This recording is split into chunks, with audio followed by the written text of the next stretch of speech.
What's happening, guys? How you all doing? And welcome to Football Stories by me, Derek Asamoah. These videos are just basically about me telling you about my football career, the experiences I had, what I went through playing football, the highs, the lows. I'm just here telling my stories, which might help you on your journey to greatness. Yeah. So hope you enjoy these stories. And today I'm going to talk more about football agents. Seems like I've been talking about agents forever, but they are a very important part of the game. And this story I want to share with you is just basically an experience I had with a certain agent.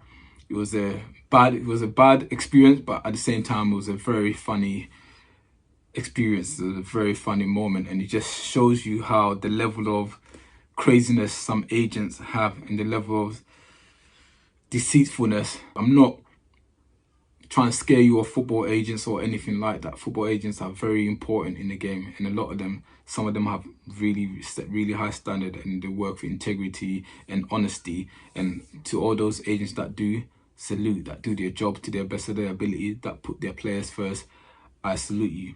But at the same time, there's very crooked agents and there's very bad agents. So I'm going to tell you my experience with one of them that I had.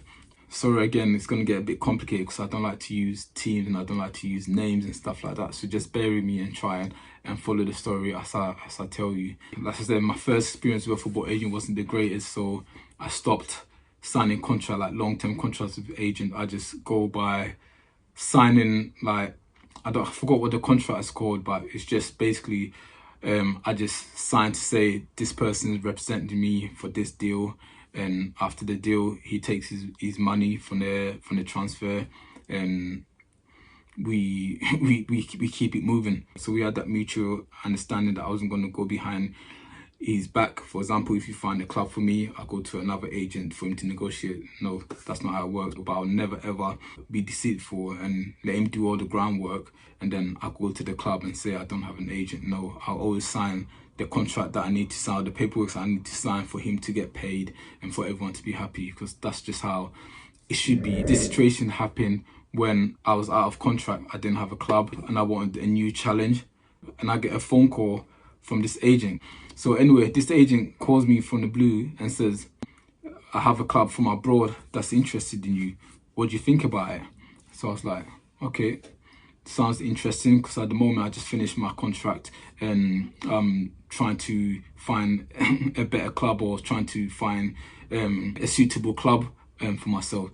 So we spoke about it. The team was a very big team and I had absolutely no problem. I said, all right, let's go and listen to the offer. So obviously I done my due diligence, checked out the agent, he checked out his FIFA number, everything checked out. So it was good to go.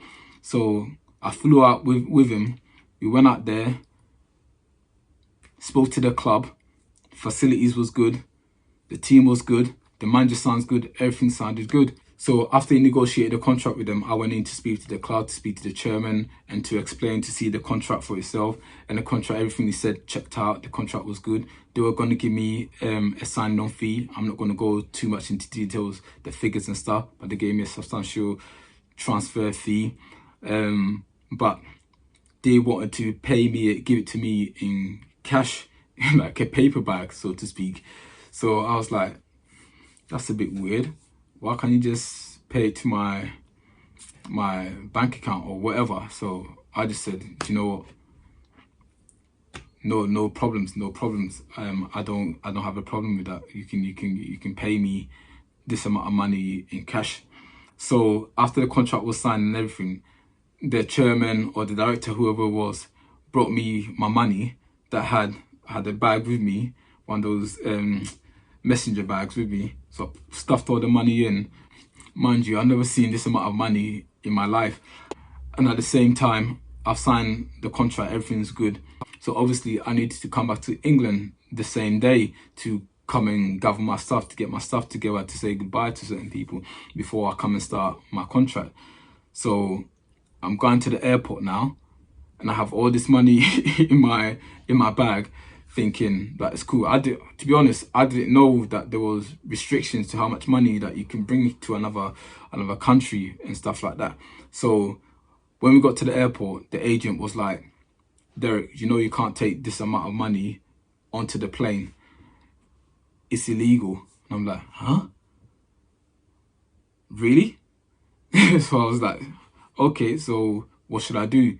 Should I put in my luggage?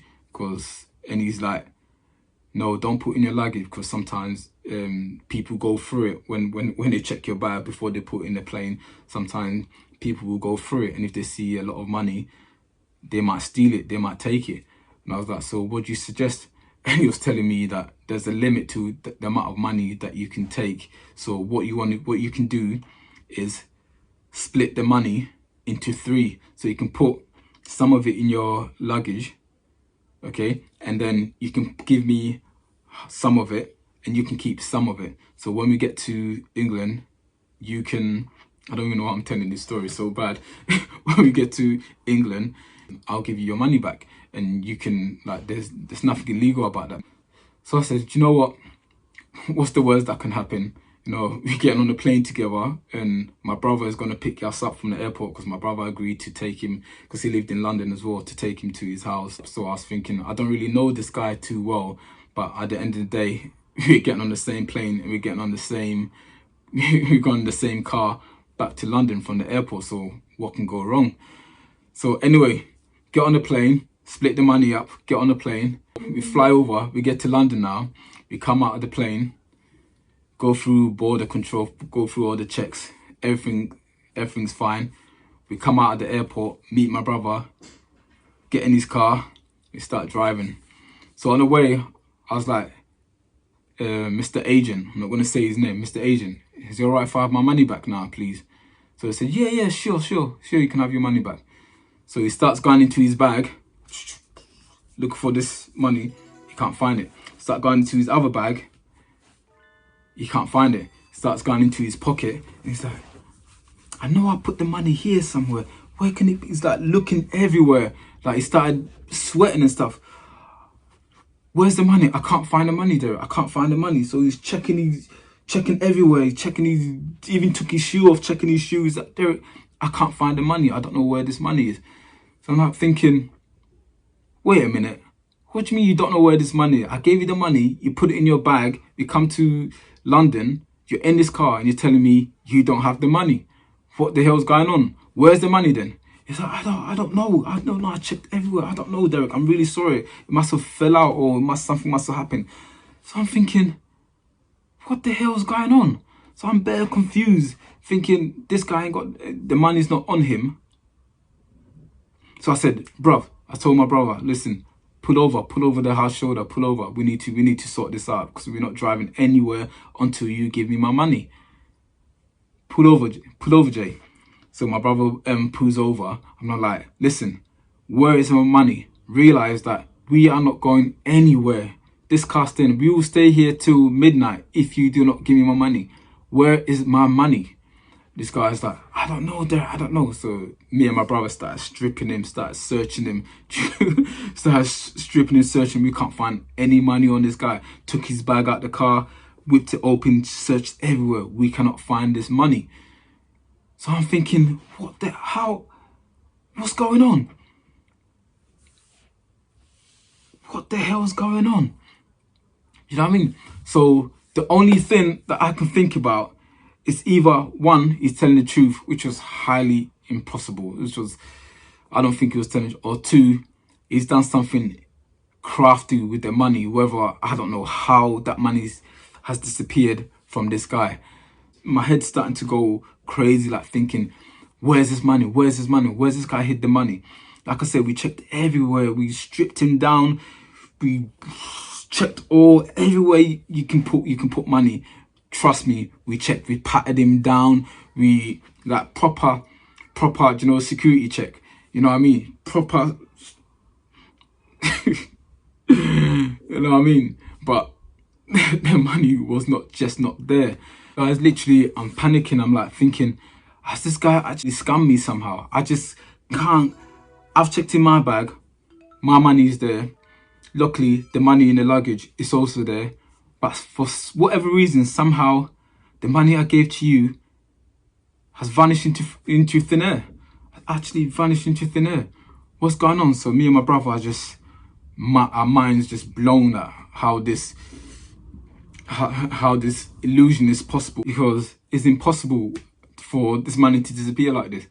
So anyway, he put on the waterworks. He's like proper saying, doing the most to try and convince us that the money is lost. He's like, Derek, why would I do that to you? Why would I do that to you? I wouldn't. We went out there, we done the deal together, we done this together. Why has it come to this? Why is it, like, just doing the most, like literally crying, saying that, Derek, I promise you, I do not have your money. I do not have this money. I promise you, it's gone. I'll do whatever it takes to pay you this money back. I promise, I promise. And I was like, what the hell? I just couldn't believe my eye what has just happened right now. I just can't believe my eye. And I was just in shock. I just didn't know what to do. And my brother was like, yo, let's just go back to London. Let's just drop him in London, drop him at a train station, get him to get the train home. Because at the end of the day, he says he doesn't have it. And what can you do? You can't exactly call the police and stuff like that. So it's just one of them, Derek. Just cut your losses and just go out there, gather your thoughts together, go out there and smash it, and you make that money back, no problem. And I was like, yeah, do you know what? You're right. Let's just drop him. So we dropped him off, and I said, listen, I don't know how you've done it, but whatever you've done, it will come back to haunt you. And I know 100% somehow you've managed to make this money disappear. I don't know how you done it. I don't know what magical tricks you worked and how you managed to let this money disappear, but realize that it will come back to haunt you. Whatever you do unto others will come back onto you twice as bad. So I hope to God you're telling the truth and you have lost this money, but it's really, really hard to believe.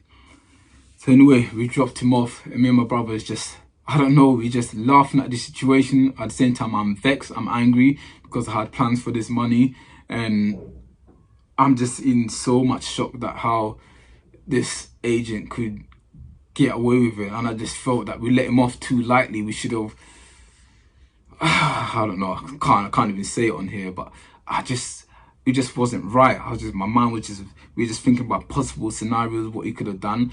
And my brother was saying that he probably hid the money in the airport somewhere and he's gonna go back for it. He was like, did he leave your site at any moment? I said, I don't remember him leaving, but obviously he went to use the bathroom and stuff. I'm not gonna follow him there and stuff like that. So I don't know if he hid the money somewhere and he's gonna go back. He said he's gonna go back for it, or I don't know. Whatever he did was an amazing trick, and as bad as it is, he got away with it. So he got away with it. So guys, that was literally, after that, I had nothing to do with him no more. I didn't call him.